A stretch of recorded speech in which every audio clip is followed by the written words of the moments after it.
Well, here's something that you don't usually see. The police actually dialing back on violating people's human rights. It's refreshing. Prosecutors discontinue hate crime case against Scots feminist Marion Millar. Now, obviously, still got a bit of that bloody cold. Obviously, Marion Millar being a feminist, there will be a great many things that we disagree upon. However, the charges that were placed against her were trumped up absolute nonsense. Absolute nonsense. Prosecutors have effectively dropped the case against a Scottish feminist charged with a hate crime over social media posts. The Crown Office confirmed that it had discontinued all proceedings against Marion Millar ahead of a court hearing scheduled for next Monday, pending a standard review with the alleged victims. Although a prosecution could still go ahead, the move indicates that it is now less likely, which is a fantastic thing because given the posts that Marion made, they were her free speech. She has a right to free speech just like anybody else. However, some of them were complete reaches. Like one of them was where she had like a suffragette ribbon like on a fence, and the reach was this looks like a noose and it is a threat to trans people. Like really, they were making like reaches like that to try and get her. Miss Miller's defence team, led by SNP MP Joanna Cherry QC, who has yeah, she's got her own little history against the cathedral. Had been preparing to challenge the prosecution on human rights grounds, which, yep, absolutely she should have. Miss Cherry said that she was delighted with the outcome.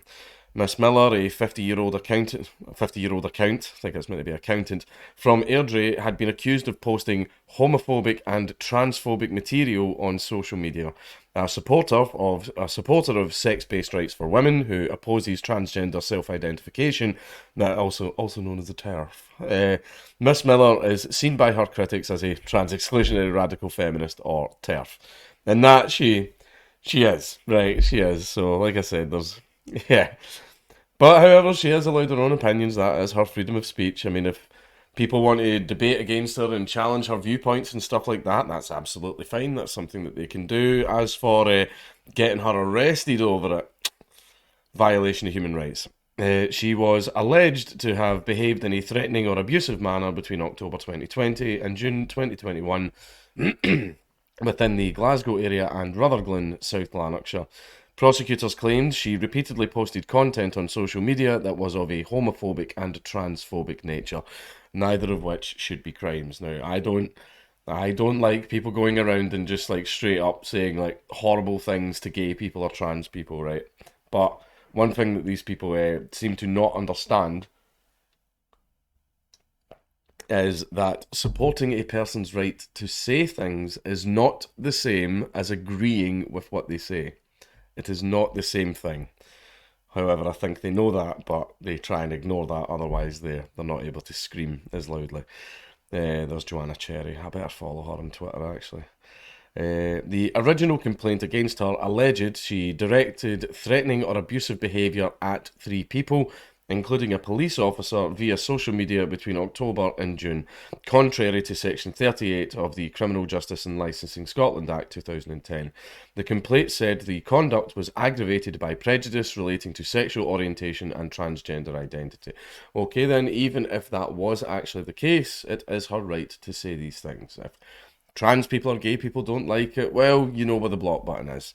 Nobody is forcing you to read her tweets.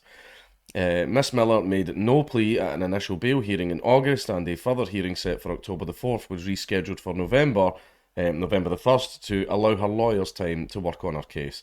Miss Millar's case attracted international attention, as it should, and her court attendance drew hundreds of supporters, many chanting "Women won't wisht," which was their slogan, and wearing purple, white, and green of the suffragettes. Now, this is what happens when wokeness collides.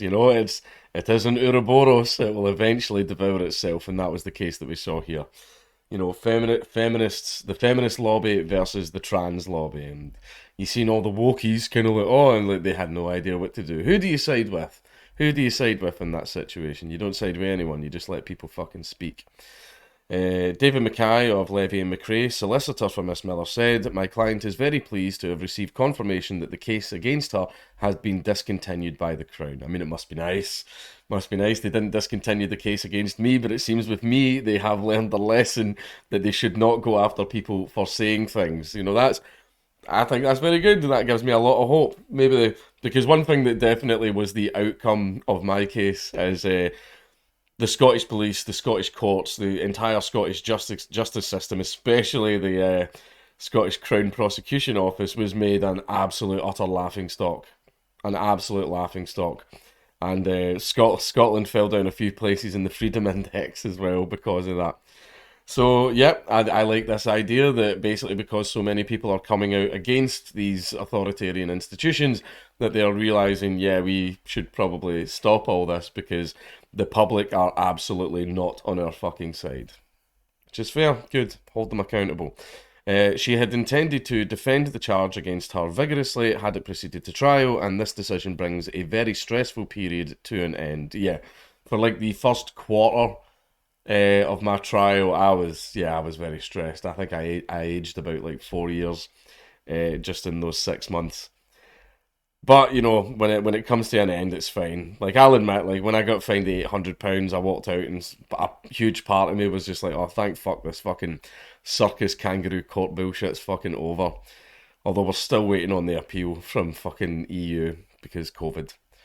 It's been rejected, by the way. I've said this a good few times, but we are now waiting to see exactly why it was rejected. But we think it might be a complete catch-22 situation where it was always going to be rejected no matter what I did because of time limits and terms that they set. But we're still waiting to hear back confirmation.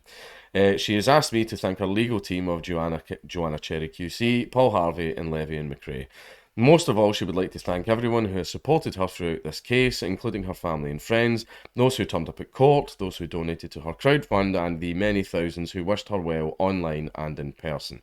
And the fact is, this is pretty much the exact same story as mine. The cops came after me over some complete fucking bullshit. The cops violated my rights. The courts violated my rights. I had to make a crowdfund to afford a legal team and all that type of stuff. The story is very similar. It is very similar. Uh, but however, hers had a lot of a happier ending. That helped her greatly during a very stressful period in her life. A spokesperson for the Crown Office and Procurator Fiscal Service said, those directly involved have been informed of an update in this case, and there is a right to call for a review of this, which means the victims can try and pressure the prosecution to still go ahead with it anyway. Which they will, because they're authoritarians and they love getting the government to do their dirty work and violating people's human rights. They're like, yeah, I love how they always talk about like their own rights while willy nilly completely violating the rights of others, which is it's always been funny to me. Until any review has been completed, the question of whether or not there will be a prosecution remains open. The Crown reserves the right to proceed and will not comment further, which means, again, it could still go ahead, but it is very unlikely at this point. But what will happen is, the Cathedral will do their fucking hardest to get this charge to go ahead because, they are terrified of words, they're terrified of people speaking, and if this pleb, someone so greatly beneath them, gets away with criticising them, oh, that would just be terrible. So they will try their hardest to move ahead with the prosecution. However, I think the Procurator Fiscal has learned its lesson and will hopefully be violating a lot less human rights. I mean, probably not, but, it's nice to hope.